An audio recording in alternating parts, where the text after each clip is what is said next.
안녕하세요. 저는 경기도에서 소아과 의사로 일하고 있는 35살의 여성입니다. 지극히 평범하게만 살던 제가 얼마 전 끔찍한 일을 겪어서 이렇게 사연을 보내게 되었어요. 모든 일을 겪고 난 지금 다시 생각해봐도 어떻게 사람이 그럴 수 있나 싶기도 하고, 한편으로는 빨리 그 사람들의 실체를 알게 돼서 다행이다 싶기도 합니다. 그동안 아무에게도 말하지 못했지만 그래도 두 번 다시는 이런 일이 생기면 안 될 것 같아서 익명의 힘을 빌려 용기를 내 사연을 보냅니다. 저는 어린 시절부터 아이들을 정말 좋아했어요. 한때는 어린이집이나 유치원 선생님을 꿈꿨을 때도 있었지만 이보다 아이들에게 더 도움되고 의미 있는 일을 해보고 싶었습니다. 그래서 소아과 의사라는 꿈을 가지고 의대에 진학했고 열심히 노력해서 전문의 자격증도 따고 소아과도 개원할 수 있었어요. 사실 소아과를 개원할 때는 비용이 적지 않게 들어서 약간 부모님의 도움도 받긴 했습니다. 저희 아빠는 지금 자동차 부품 회사를 운영하고 계시는데 자세히는 모르지만 직원 수가 50명 정도 되고 연 매출이 100억 정도 되는 회사이거든요. 회사를 잘 운영하시는 부모님 덕에 저는 제가 하고 싶은 일을 다 하며 별 어려움이나 걱정 없이 편하게 살았습니다. 이랬던 제가 나이를 한 살 한 살 먹으면서 걱정이 생기게 되었는데 그것은 바로 저의 결혼 문제였습니다. 아이를 엄청나게 좋아했기에 결혼을 빨리 해서 저와 닮은 아이를 갖고 싶었으나 저는 어릴 때부터 공부만 해왔고 이성에 대해서는 큰 관심이 없었습니다. 그래서 남들은 다 하는 연애도 제대로 해본 적이 없었어요. 연애해야 결혼도 하고 아이도 갖고 할 텐데 연애도 해본 적이 없는 제가 무슨 수로 아이를 낳을 수 있겠습니까?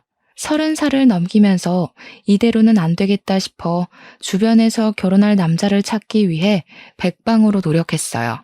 그런데 연애와 공부는 다르더라고요.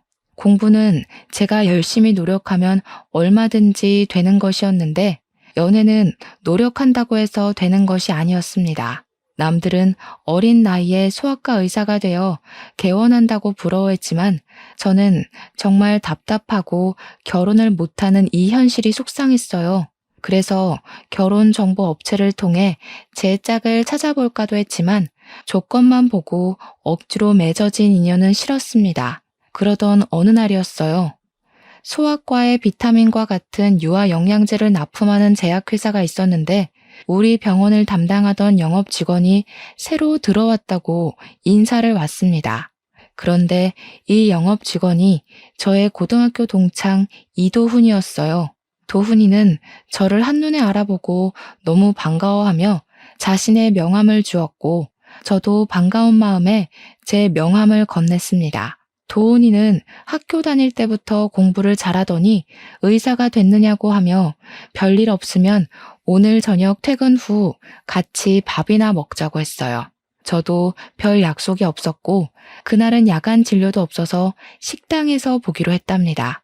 그날 저녁 약속한 시각이 되어 만나기로 한 식당으로 나갔어요. 도훈이는 이미 식당에 와 있었고 제가 식당에 들어가자 아주 반갑게 맞아주었습니다. 고등학교 시절에는 그저 개구쟁이였는데 어른이 되고 어엿한 직장인이 된 도훈이는 참 늠름해 보였어요. 우리는 순수했던 고등학교 시절로 돌아가 그동안 살아온 이야기를 나누었습니다. 도훈이네 아버지는 작은 회사를 운영하고 계셨고 어머니는 보육원을 운영하고 계셨어요. 그리고 도훈이에게는 3살 많은 형이 있었는데 그 형은 지적장애 장애가 있었습니다. 대화하다가 문득 도훈이의 형이 생각나서 요새 어떻게 계시냐고 물었더니 좋은 짝을 만나 몇 년 전에 결혼했다고 하더라고요. 그날 우리는 밥과 술을 먹으며 급속도로 친해지고 그 뒤로도 종종 연락을 주고받았습니다. 주말에는 영화도 보고 같이 운동도 하며 자주 만나다 보니 우리는 서로에게 이성적인 호감이 생기기 시작했고 정식으로 연인이 되었어요. 그렇게 6개월 정도 만났는데 만나면 만날수록 도훈이는 참 좋은 사람이라는 생각이 들었습니다. 저의 이야기를 잘 들어주고 지난 6개월 동안 한 번도 욱하거나 화를 낸 적이 없었으며 어른들에게도 예의 바르게 행동했어요. 그런 모습을 보니 도훈이가 더 좋아지고 이런 사람과 결혼하고 싶다는 생각까지 하게 되었답니다. 도훈이 역시 저와 같은 생각이었는지 저와 결혼하고 싶다는 이야기를 종종 했고 서로의 마음을 확인한 우리는 결혼을 계획하고 각자의 집에 방문하기로 하였습니다. 먼저 이제는 저의 예비 남편이 된 도훈이가 우리 집에 인사를 드리러 왔어요. 저는 예비 남편에게 빈손으로 오라고 신신당부를 했지만 예비 남편은 그럴 수 없다며 어르신들에게 필요한 영양제에 과일까지 사들고 집에 왔습니다. 부모님은 너무 반가워하시며 제가 나이 먹고 결혼도 못할 줄 알았는데 이렇게 저와 결혼을 결심해줘서 고맙다며 아주 많이 반겨주셨어요. 도훈이는 엄마가 새벽부터 준비하신 음식들을 아주 복스럽게 먹었고 그런 모습을 본 부모님은 아주 좋아하셨습니다. 식사를 마친 후 거실에서 이야기하다가 예비 남편의 부모님, 저에게는 예비 시부모님에 관한 이야기가 나왔습니다. 그런데 놀랍게도 예비 시아버지가 운영하는 회사가 우리 아빠 회사의 하청업체더군요.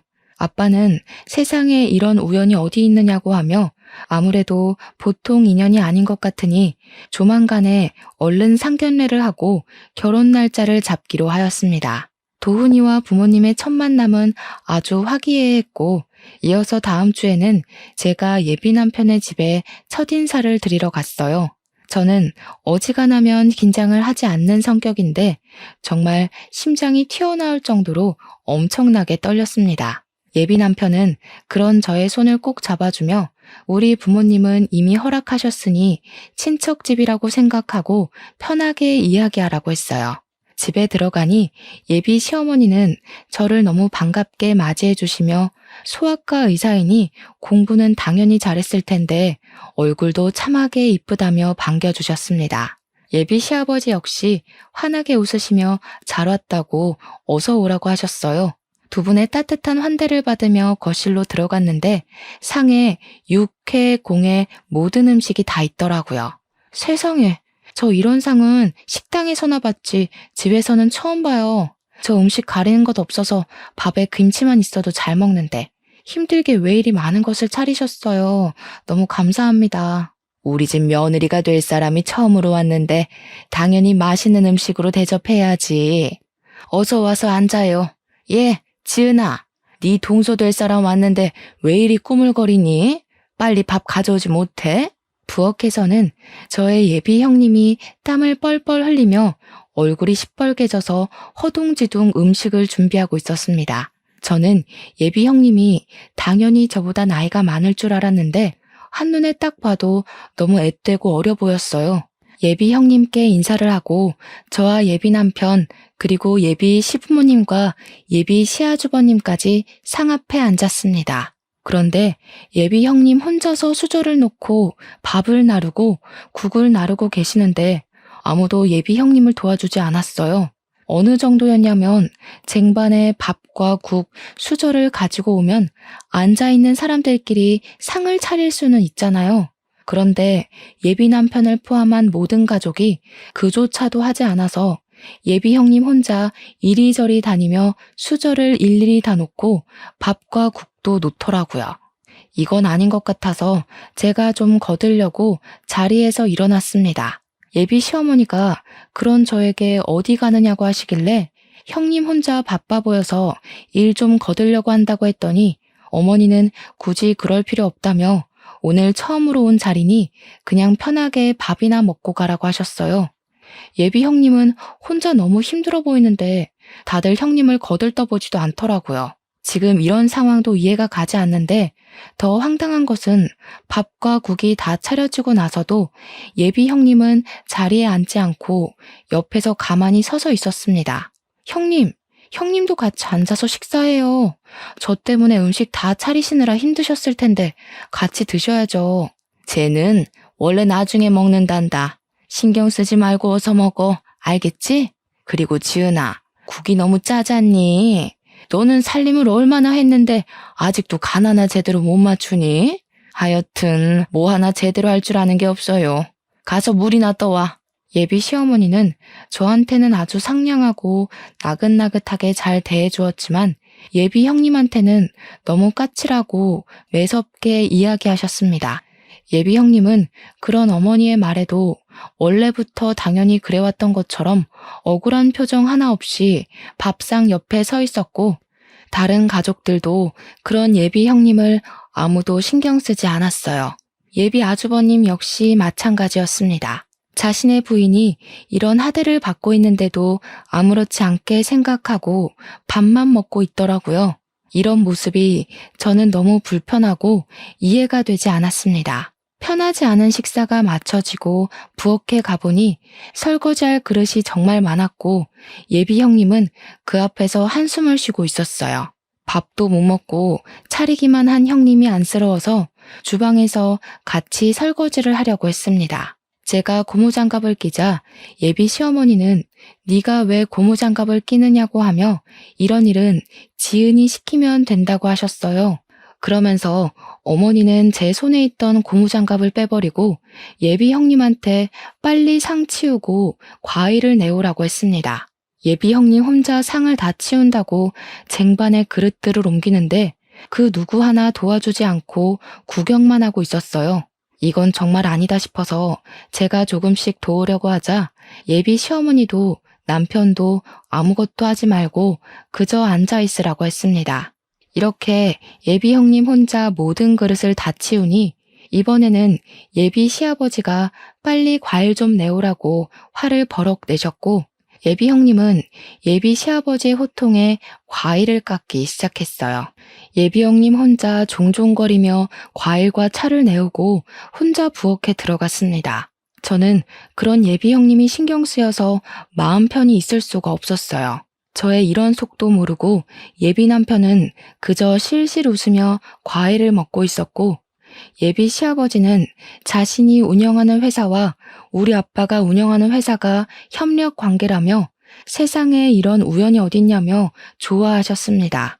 예비 시어머니와 예비 아주버님도 아주 좋아했지만 이 순간에도 예비 형님은 마치 이 집의 가정부처럼 설거지하고 있었어요.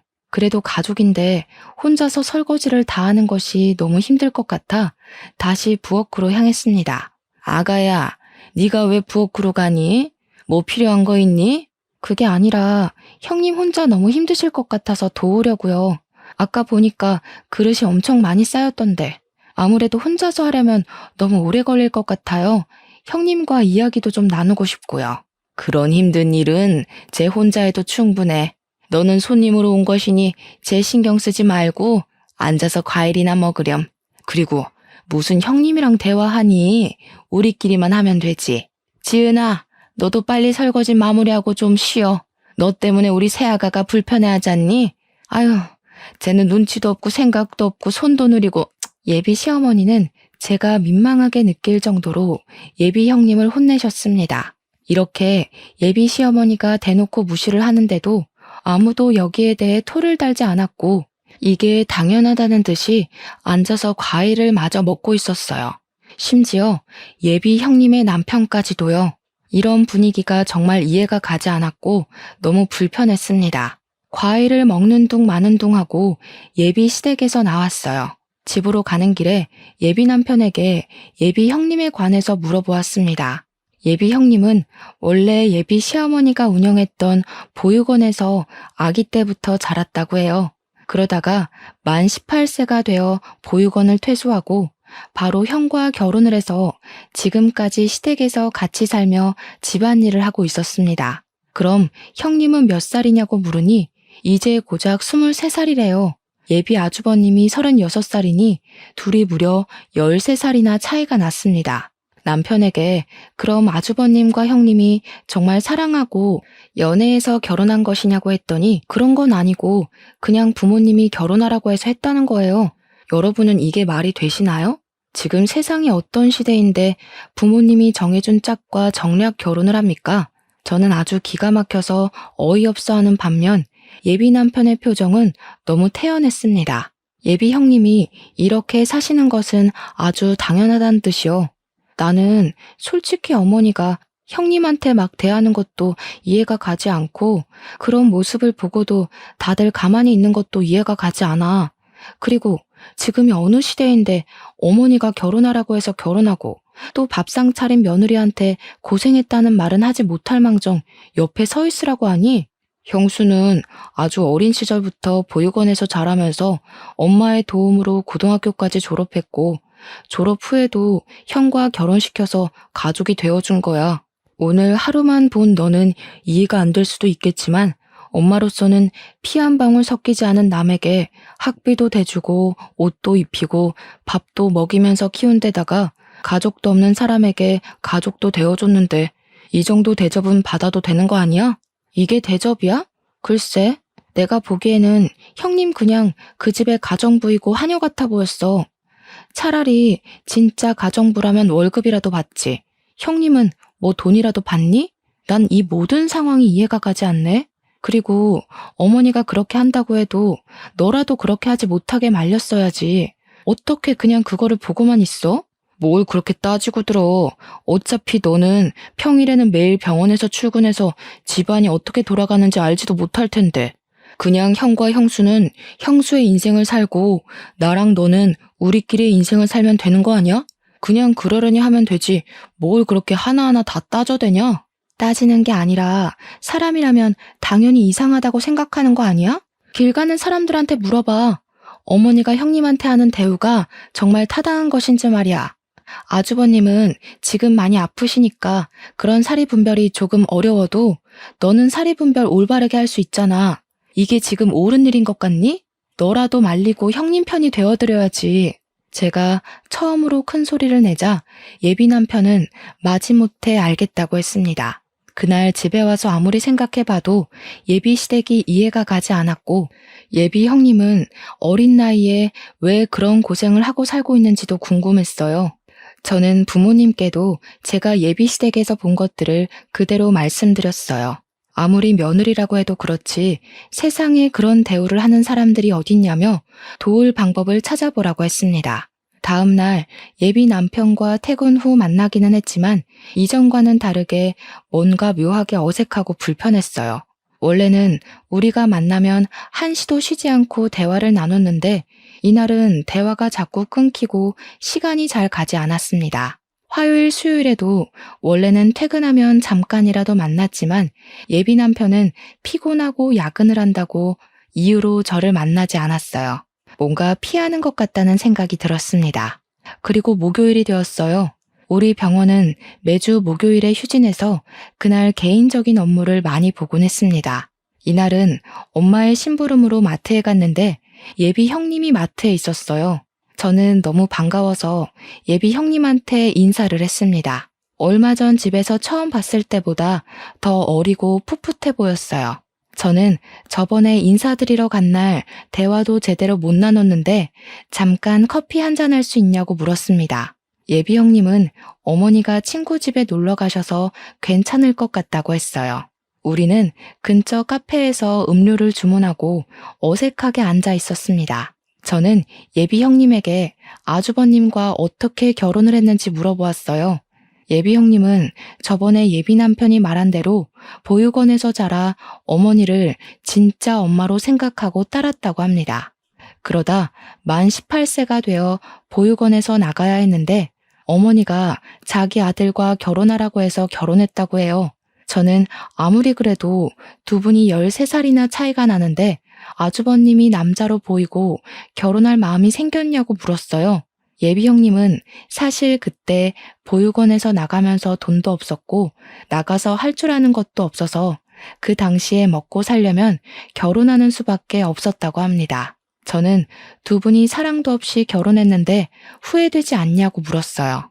예비 형님은 사실 다른 보육원 친구들은 돈 없이 사회에 나가 고생하고 위험한 길로 빠지고 교도소에 들락날락하는 친구도 많은데 자신은 그래도 꽤 좋은 집에서 삼시세끼 먹고 살 수 있으니 이 정도면 그래도 꽤 괜찮은 것 같아서 후회되지 않는다고 했습니다.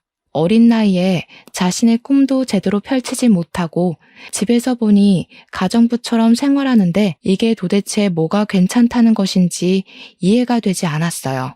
예비 형님은 무엇이 잘못된 것인지도 모르고 그냥 체념한 듯한 표정으로 무덤덤하게 자기는 그저 좋다고 이야기하는데 너무 마음이 아팠습니다. 게다가 23살로 얼굴은 어려 보이지만 손은 주부 습진에 걸렸는지 갈라지고 하얗게 일어났고 손과 팔목 군데군데 상처도 있었어요. 그렇게 예비 형님이 그동안의 이야기를 한창 하셨는데 예비 시어머니한테 전화가 왔습니다. 전화 내용은 못 들었지만 예비 형님이 자꾸 죄송하다고 하는 것 보니 빨리 들어오지 않는다고 혼내는 것 같았어요. 이대로 들어가면 예비 형님이 크게 혼날 것 같아서 일부러 예비 시댁으로 같이 들어갔습니다. 예비 시어머니는 당연히 예비 형님 혼자서 들어올 줄 알았는데 저와 같이 들어오자 깜짝 놀라셨어요. 저는 오늘 진료가 없는 날인데 마트 장 보러 갔다가 우연히 만났다고 했습니다. 예비 시어머니는 저에게 얼른 들어오라고 하며 예비 형님에게 마실 거리 좀 내오고 가서 화장실에서 이불 빨래를 하라고 했어요.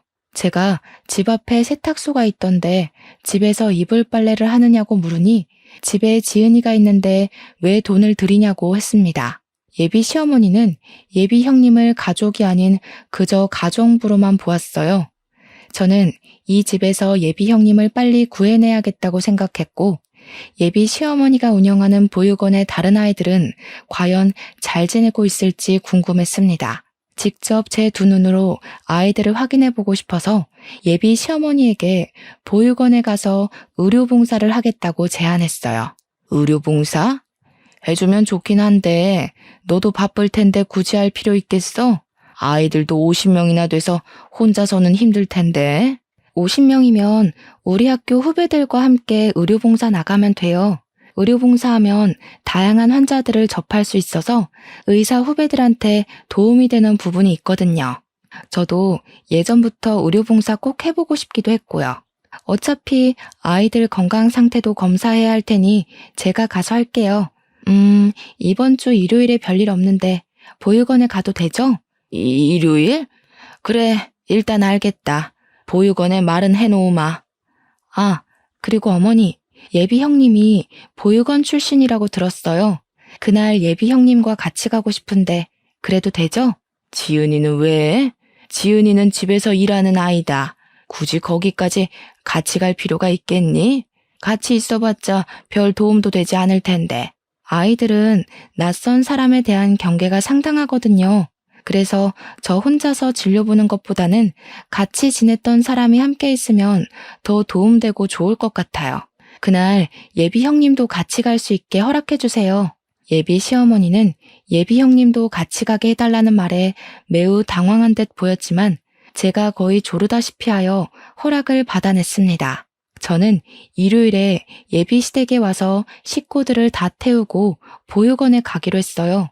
다 함께 봉사를 가기로 한 일요일이 되었습니다. 평소에 친하게 지내던 학교 후배들은 바로 보육원으로 출발했고 저는 예비 시댁으로 가서 예비 시어머니와 예비 남편 그리고 예비 형님과 다 같이 보육원으로 향했어요.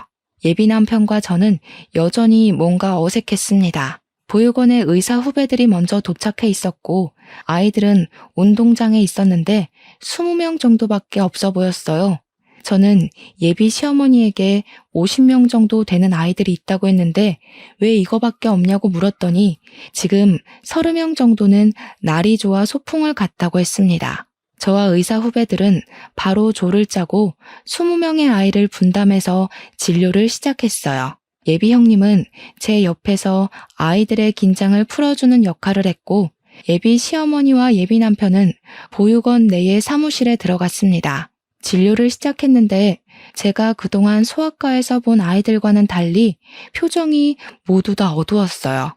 원래 아이들은 어른들과는 달라서 아프고 열이 나도 떠들고 장난치는데 보육원에 있는 모든 아이가 눈치 보는 것 같고 뭔가 겁에 질린 표정들이었습니다.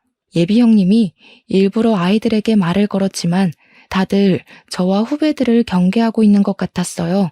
묻는 말에 대답도 하지 않고 웃긴 하는데 억지 웃음이었습니다. 아이들의 표정도 상태도 이상했고 제가 분명히 오늘 의료봉사를 한다고 했는데 그 날짜에 맞춰서 절반이나 되는 아이들이 소풍을 갔다는 것도 이상했어요. 다행히 운동장에 있던 아이들은 크게 아픈 곳은 없어 보였습니다. 진료를 마치고 보육원을 둘러보다가 보육원 후문 쪽에 창고 같은 건물이 하나 있었어요. 그곳은 뭐 하는 곳인지 궁금해서 들어가려고 하니 문이 잠겨 있더라고요. 저는 다시 돌아오려다가 무슨 소리가 들리는 것 같아 그 앞에 귀를 대고 서 있으니 보육원 직원이 놀라서 쫓아왔습니다. 여기는 그냥 창고로 쓰이는 곳이고 직원들 외에는 들어갈 수 없으니 얼른 저쪽으로 가라고 했어요. 일단 가기는 갔는데 창고 안에서 분명히 사람 소리가 들렸는데 창고라고 하니 뭔가 수상했습니다. 미심쩍은 부분이 너무 많았고 아이들도 겉보기에는 괜찮아 보였지만 심리적으로는 매우 불안해 보였어요. 그래서 이 보육원에 대해 조금 더 알아봐야겠다는 생각이 들었습니다. 일단 그날은 진료를 마치고 예비 시어머니 몰래 예비 형님의 전화번호를 받아냈어요. 그리고 아무도 몰래 할 말이 있으니 시간 날 때 언제든 전화를 달라고 했습니다. 그날 예비 남편이 집까지 데려다 주는데 보육원에서 본 아이들의 표정이 너무 어둡고 나이에 맞지 않게 눈치를 많이 보는 느낌이었다고 이야기했어요. 예비 남편은 부모가 버린 아이들의 표정이 밝을 리가 있겠냐며 부모님 손잡고 소아과에 온 아이들과 여기에 있는 아이들이 당연히 다를 수밖에 없는 것이 아니냐고 했습니다. 그러면서 보육원 아이들은 부모한테도 버려진 아이들인데 왜 이리 예민하게 구냐고 했어요. 나는 소아과 의사이고 아이들의 상태를 체크해야 하는 사람이야. 그러니까 당연히 아이들이 전체적으로 분위기가 이상할 때는 의문점을 가질 수도 있는 거지. 안 그래? 그리고 그 아이들이 부모한테 버림을 받았어도 나는 이 아이들의 상태를 제대로 확인해야 할 의무가 있다고. 정말 대단한 의사납셨네. 저번에는 형수한테 꽂혀서 그러더니 이제는 보육원 아이들이냐? 지금 우리가 그런 거 따질 시간이 있어? 도대체 우리 결혼 준비는 언제 해? 상견례도 하고 결혼식장도 예약하고 갈 길이 구만리라고. 솔직히 말해서 나 지금 너랑 결혼 진행하는 것이 너무 찜찜해. 뭔가 의심되는 구석도 많고 마음에 걸리는 부분도 많아. 우리 일단 생각할 시간을 일주일만 좀 갖자. 이런 마음 갖고 결혼을 하면 아무래도 불행할 것 같아. 나 여기서 내릴게. 저는 예비 남편의 차에서 내려서 혼자 집으로 걸어갔습니다. 예비 시댁은 보면 볼수록 이해가 가지 않는 부분이 너무 많은데 예비 남편은 그런 저를 그저 예민한 사람으로만 취급했어요. 이대로는 결혼을 진행하기가 어려울 것 같아서 우리는 일주일 동안 생각할 시간을 갖기로 했습니다. 다음 날 오전 시간에는 환자가 많아 바쁘게 시간이 흘렀고 오후가 되자 조금 한가해졌어요. 잠깐 쉬고 있는데 모르는 번호로 전화가 와서 받아보니 예비 형님이었습니다. 지금 어머니가 잠깐 외출하셔서 전화했다길래 지금 당장 나가서 만나고 싶었지만 병원 진료 시간이라 안 되었고 혹시 저녁 때 시간이 되냐고 물었어요. 예비 형님은 저녁 때는 식사 준비하고 정리하고 하느라 바쁘고 아예 늦은 밤, 늦은 시간에 쓰레기 버리러 가는 척하며 잠깐 나갈 수 있는데 그때도 시간이 되냐고 했습니다. 저는 알겠다고 하고 밤늦게 집 앞에서 잠깐 보기로 했어요. 그날 밤 저는 차를 끌고 예비 시댁 앞으로 갔습니다. 시동을 끄고 기다리고 있는데 밤 10시쯤에 예비 형님이 쓰레기를 버리러 나왔어요. 저는 차에서 내려서 예비 형님에게 인사를 하고 일단 제 차로 데리고 갔습니다. 예비 형님에게 사실 어제 보육원에서 이상한 점이 많아서 그런데 보육원에서 어떻게 생활했는지 좀 알려달라고 했어요.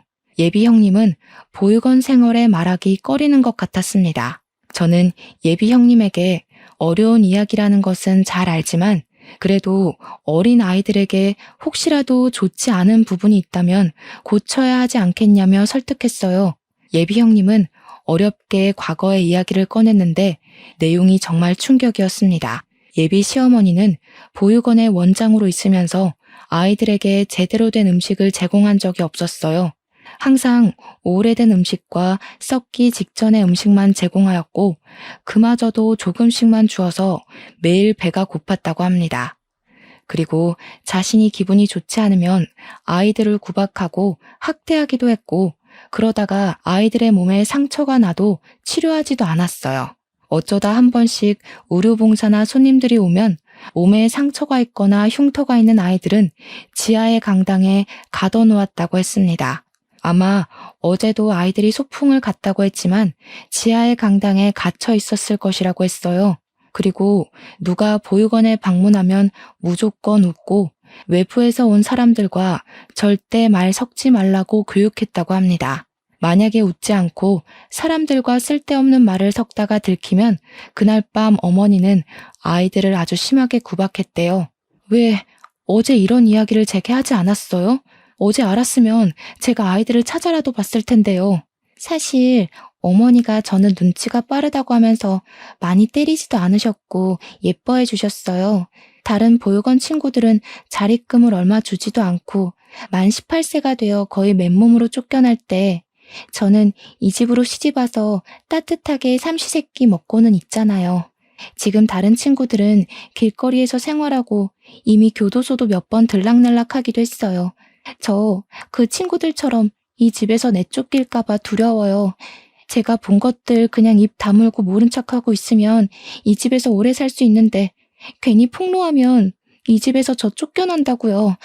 그러니 언니 제발 제가 이 집에서 쫓겨나지 않게 그냥 이 모든 사실 모른 척 해주세요.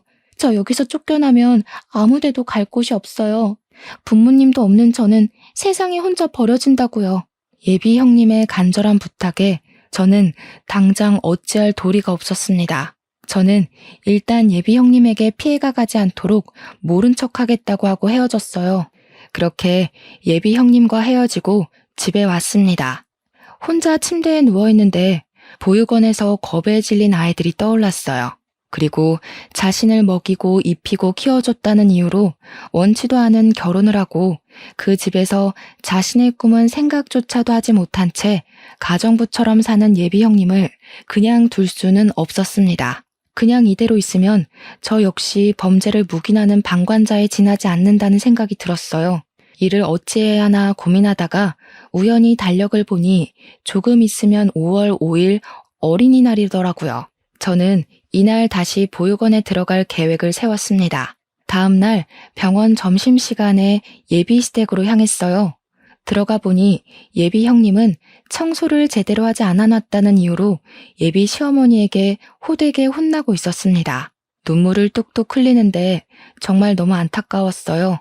예비 아주버님은 자신의 부인이 그렇게 혼나는데 신경도 쓰지 않고 TV만 보고 있었습니다.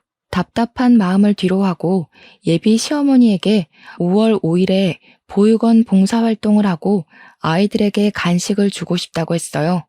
예비 시어머니는 보육원 일에 왜 이리 신경 쓰냐고 하시며 그다지 반기지 않았지만 제가 소아과 의사이기도 하고 저번에 소풍을 가서 절반 정도는 진료를 보지 못해서 꼭 하고 싶다고 했습니다. 그리고 어린이날이니 아이들이 좋아하는 피자나 치킨 같은 간식을 제공하려고 한다고 하며 예비 형님도 같이 가자고 했어요. 예비 시어머니는 탐탁치 않은 표정으로 굳이 그럴 필요 없다고 하셨지만 제가 완강하게 말하니 어쩔 수 없이 허락했습니다. 저는 예비 시어머니의 허락을 받아냈고 그 후 예비 형님에게 연락해서 보육원의 지하 강당이 어디냐고 물어봤어요. 그곳은 후문 쪽에 들어가는 입구가 따로 있었고 매일 잠가 놓는데 사무실에 그 열쇠가 있다고 했습니다. 순간 저번에 후문에 있던 창고 문을 열려고 하니 보육원 직원이 깜짝 놀라 했던 것이 떠올랐고 직감적으로 거기가 바로 지하 강당일 것 같다는 생각이 들었어요. 제가 알게 된 모든 사실을 부모님께 말씀드리니 부모님은 세상에 어떻게 아이들을 데리고 그런 짓을 할 수 있냐며 이거는 절대 용서하면 안 될 행동이라고 분노하셨습니다. 그런 집안과 제 결혼은 당연히 안 되는 것이고 이들이 법의 심판을 받도록 해야겠다고 하시며 제게 평소에 친분이 있던 변호사 한 분을 소개해 주셨어요. 저는 변호사님께 내가 알고 있는 사실들에 관해서 이야기했고 변호사님은 최선을 다해 도와주겠다고 했습니다. 그리고 예비 형님은 자신의 의지와는 상관없이 보육원 원장인 어머니가 시켜서 지적 장애가 있는 아들과 결혼한 것인데 혹시 혼인 취소가 가능하냐고 물었어요. 어렵기는 하지만 그래도 상황을 보면 아주 힘들 것 같지는 않다며 한번 진행해 보자고 했습니다. 그리고 5월 5일 어린이날이 되었어요. 저는 의사 후배들과 변호사님을 의사 후배인 척 위장을 하고 함께 보육원으로 향했습니다. 그날도 아이들은 운동장에 모여 있었는데 30명 정도밖에 없었어요.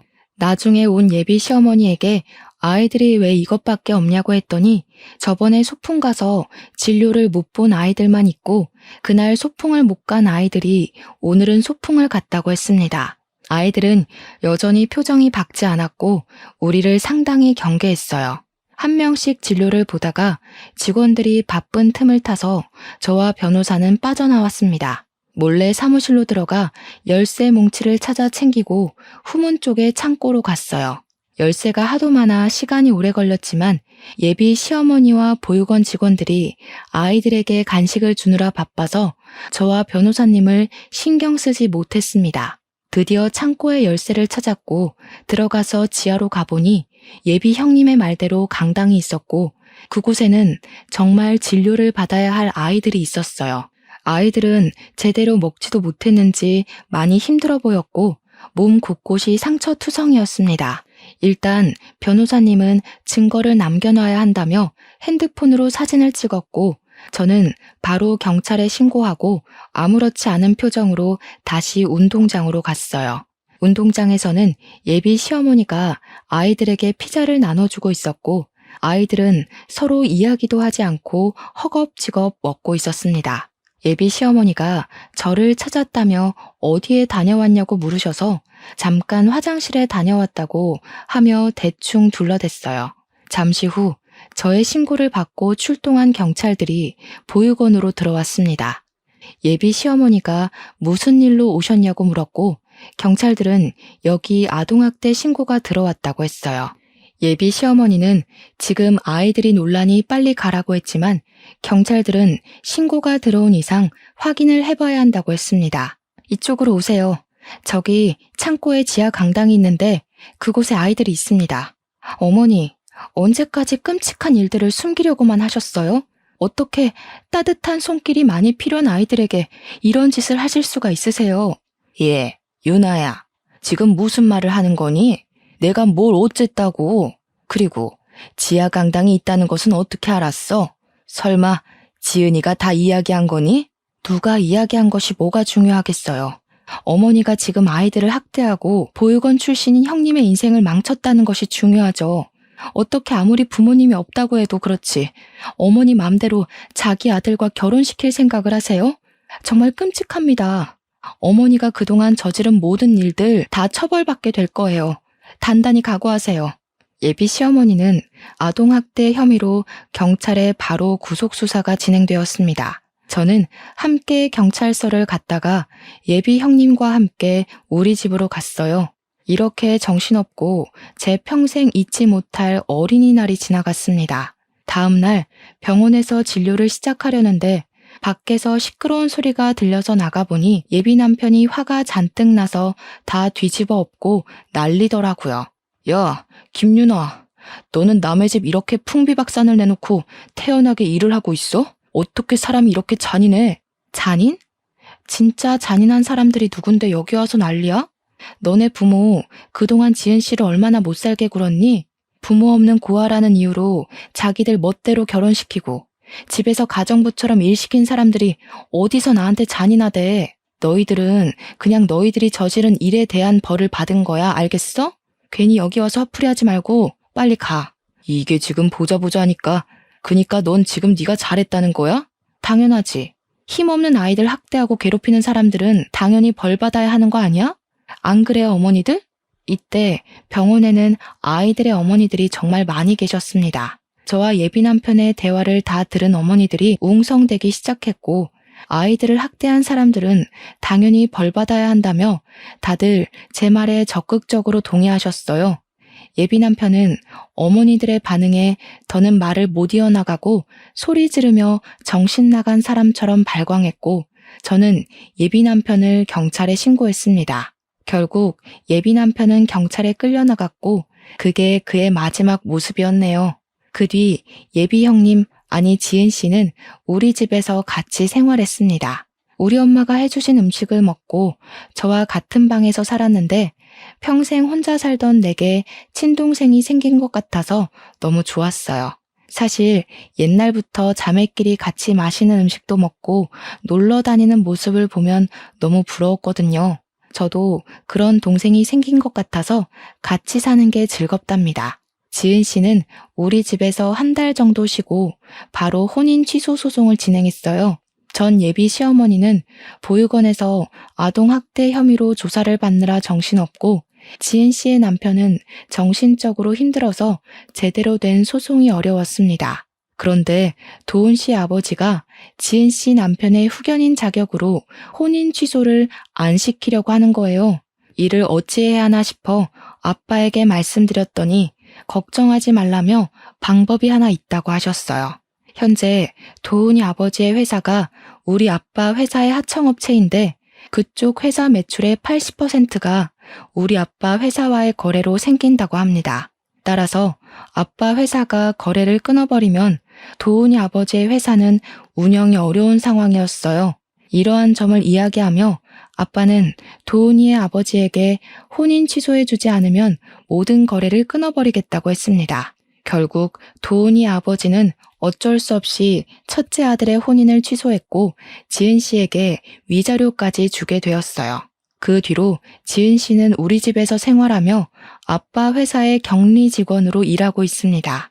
지은 씨는 이번 일을 겪으면서 자신도 누군가에게 도움이 되는 사람이 되고 싶다며 간호조무사 자격증을 따려고 공부도 열심히 하고 저와 함께 한 달에 한 번은 보육원 봉사활동을 다니고 있어요. 그리고 도훈이의 어머니는 아동학대 혐의가 인정되어 징역 2년에 집행유예 4년을 선고받았답니다. 이번에 이 일을 겪으면서 너무 화가 나기도 하고 어린 아이들이 정말 안타까웠어요. 의지할 곳 하나 없는 어린아이들을 괴롭히고 이용하는 나쁜 사람들이 아직도 세상에 있다는 것이 정말 속상했습니다. 사실 저는 그동안 여기 사연을 듣기만 했지 쓰는 사람은 아니었지만 너무 답답한 마음이 들어서 이렇게 사연을 쓰게 되었어요. 제 글솜씨가 그다지 좋지 않아 저의 답답한 마음이 여러분께 제대로 전달되었는지는 모르겠습니다. 그때 일을 생각하며 쓰려니 뒤죽박죽이 되어버린 것 같지만 그래도 상황 설명은 어느 정도 되었으리라 생각되네요. 다시는 이런 일이 없으면 좋겠고 세상의 모든 아이가 다들 행복해지는 그날이 오기를 바라며 저의 사연은 여기서 마무리 지으려고 합니다. 끝까지 들어주신 모든 분께 진심으로 감사드립니다.